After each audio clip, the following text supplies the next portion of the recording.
Hey everyone, what's going on? Nexius here, bringing you guys a quick video to talk about some of the PvP changes as well as the new War Mode feature in Battle for Azeroth. We've got the Prestige system, Honor Talents, War Mode, and Conquest Points to talk about, as well as Gearing, which kind of fits into Conquest Points. So we'll be talking about these different areas in this video today. But before we get into that, we have to start off with a dad joke. I love dad jokes, so here's mine for you guys. I like to use Google Chrome as my internet browser. What do you guys think the Bronze Dragonflight uses as their preferred internet browser?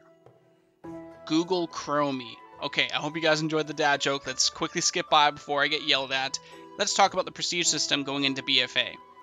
So, the Prestige system has received a lot of criticism and constructive feedback over the course of Legion, and we are seeing some of those criticisms answered in BFA.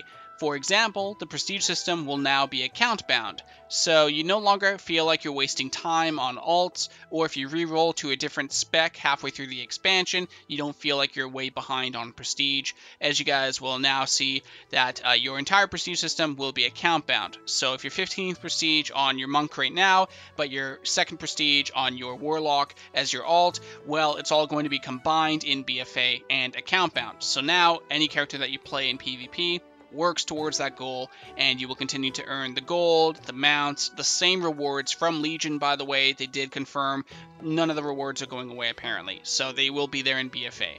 Additionally, the Prestige system will now work similar to the Overwatch leveling system, so it's not really Prestige anymore, it's just Honor, Experience, and Leveling, so there is no Prestige really, as far as I know. There's no cap, similar to the Overwatch leveling system where there isn't a level cap, so some players right now in Legion are already capped at Prestige 25, and now they have 3 or 4 months of not receiving any levels or prestiges or any rewards from that. So going into BFA, there will no longer be a cap, so you can show off how far you've gone with PvP, and you'll continue to get rewards. You will not be capped anymore at, say, 25 prestige.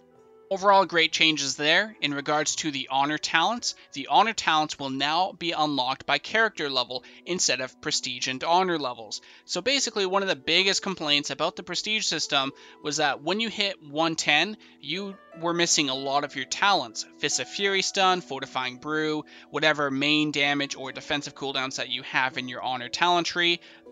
Balanced Druids, for example, had Cyclone. You would be missing major abilities like that when you first hit 110. But going into 120 here in BFA, you will have all of your Honor Talents unlocked the minute you hit level cap, because it is based off character level now. So if you're level 60, you might have 2 or 3 Honor Talents, but when you are level cap in BFA, you'll have access to all of your Honor Talents now.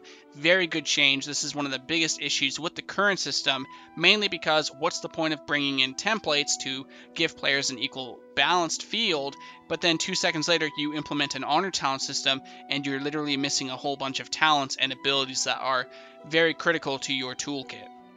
And for the second change to the Honor Talents, the Honor Talent tree is being redesigned into something a little bit different. So I like to call it the Honor Glyph system because it kind of works similar to that. So currently in Legion, the Honor Talent tree works like a regular talent tree. You have a couple of rows of abilities and you pick one ability out of each row.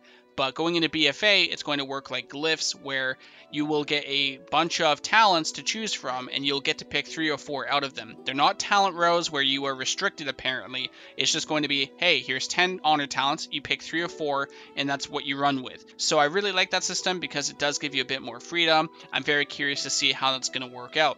So different system than the Honor Talent tree. It's going to have a bit more freedom to it, it looks like. So pretty exciting. We'll have to see how that plays out when we see some actual PvP testing on beta, alpha, or if we have to wait until release to PvP, we'll have to see.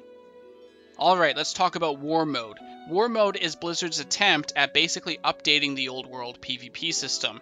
Any of you guys that have followed me for a while, you know I play on Emerald Dream US, which is an RP PvP server, well known for its world PvP, and basically what they're doing in BFA is they are taking away PvP servers. So currently the difference between a PvE and a PvP server is that you can kill anyone you want on the opposing faction on a PvP server. If you're on a PvE server, you can't do that. They are blue flagged and basically they are safe from you. So the difference there is that on a PvE server, if you don't want to engage in world PvP, you don't have to, you are safe. But if you're on a PvP server, you are forced to essentially, anyone can jump you at any time, and you can jump anyone that you want out there. So that's the biggest difference, and they're taking away that system and replacing it with a war mode system. So the war mode system to me is basically the same as PvE servers where you are safe. So if you go out in the world anywhere, they can't kill you. But if you choose to flag yourself, red flag, and you're out there, it's basically like being on a PvP server. The difference though is war mode is going to change your phase. So when you enable war mode in a city, keep in mind, not an inn, not out in the world, it has to be in a city. When you enable war mode, what this will do is it will allow you to change your phase automatically with other players in war mode. So if you want that world PvP while you're questing, or you're just looking to kill players out there, you switch to war mode.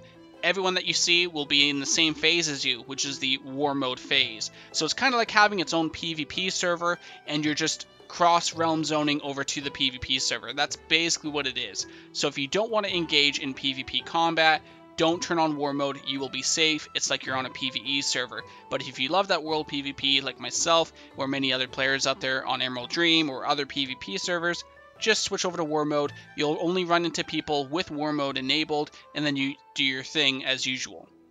One of the great things about the war mode is it's a little bit different because when you flag yourself, you will be provided with bonuses, whether it's extra experience, extra Azerite power, or anything else that they choose to add in. They've only given us a few generic examples, such as experience and Azerite power.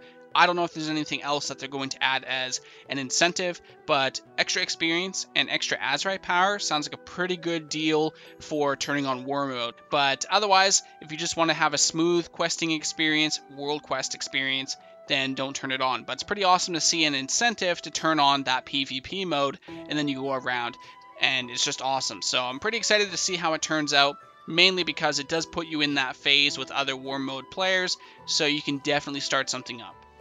Now we must address the biggest complaint in Legion PvP, and that is the gearing system. So in Legion, the gearing system is completely RNG based. There is no vendor where you get to choose if you want gloves first and then a helmet, or let's say you have most of your gear and you only need 2 pieces left, and you can easily buy those 2 by your choice. In Legion, that's not the case. Vendors were removed, and all the gear you get is completely random. So if you only need 1 more piece to complete your entire set, it could take you months before you get it, because you keep getting gloves or a trinket.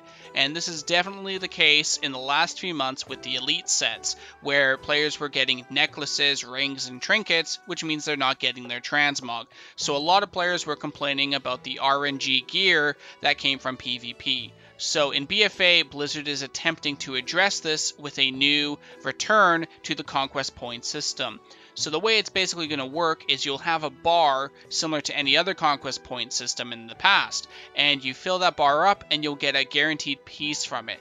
Now, it seems to be determined so you can complete a full set. So for example, you'll have a bar and you need, say, 1800 Conquest Points to earn a pair of gloves. And then the next bar will be a belt, and then pants, and then boots. So essentially you will be guaranteed your full set. You don't really get to choose what item is there that you will be rewarded with. So it's not like the vendor system where you get to choose what piece you want. If you want bracers first, you can choose that, but that's not the case in this system here. If they want to make us take gloves first, that's how it's going to be. So there is still a bit of RNG to it, but at the same time, there isn't, because if they do go with the system where it's going to be a different piece every single time until you get your full set guaranteed, then it's not as bad. It's just that we don't get to choose what piece we want to have first. Now on top of this, Blizzard also said there will be ways to skip ahead on this. If you're, say, a gladiator type player, you can shoot right for the top gear. So for example, currently in Legion, if you are, say, 1800 rated, at the end of your week with the 1500 honor, you'll get a 925 piece. But if you're a 2700 player, you might get a 965 piece. So the item level difference there is obviously vast there, so that's where the higher rated players get their better reward. It's through a higher item level gear, and that's going to be the same case here in this Conquest Point system. So you'll work towards, say, a full I don't know, 940 set. And then after that, you work towards a 960 set, and then a 980 set, and that's it for that season. But if you're a Gladiator player, you don't work towards the 940 and 960, you go right to the 980 set. So that's probably how it's going to look like. We'll have to, again, see when we get to actually test the stuff on the alpha. Most of it's, I mean, it's an alpha, not a beta, it's an alpha. So a lot of this stuff is like not really up there. We all know PvP doesn't get prioritized very much, so no surprise we have to wait a little bit longer before we can test out these systems. But that is definitely what it's looking like currently. Now, the one thing I'm really curious about is, do we get this Conquest Point system on top of RNG gearing through boxes as well? Do we still get some kind of reward out of PvP randomly? Because even though RNG gearing was terrible in Legion because it was the only choice, that doesn't mean we can't have both, and that's great as well. But the other thing as well is it was really cool to earn different rewards out of the boxes, whether it was crafting materials, gold, resources, anything of that sort. So that was really cool. I would like to see the boxes stay while still having the Conquest Point system, in my opinion. So overall, those are the upcoming changes and new systems for Battle for Azeroth. We got the War Mode, which we explained. We got the Conquest Points and gearing system with some polishing there. We also have the Honor Talents changing up into a glyph-like system. And then, of course, we have Prestige becoming account-wide. So overall, I do hope you guys enjoyed this quick summary over the PvP changes that we know so far. If there are any more major changes, I will be sure to make a video in the near future about those as well. As for this video, I hope you guys enjoyed it. Leave your feedback down below. What are you excited for? Pros, cons, what do you guys think about the overall changes? Thank you guys so much for watching. Can't wait to see the discussions, and I'll see you next time.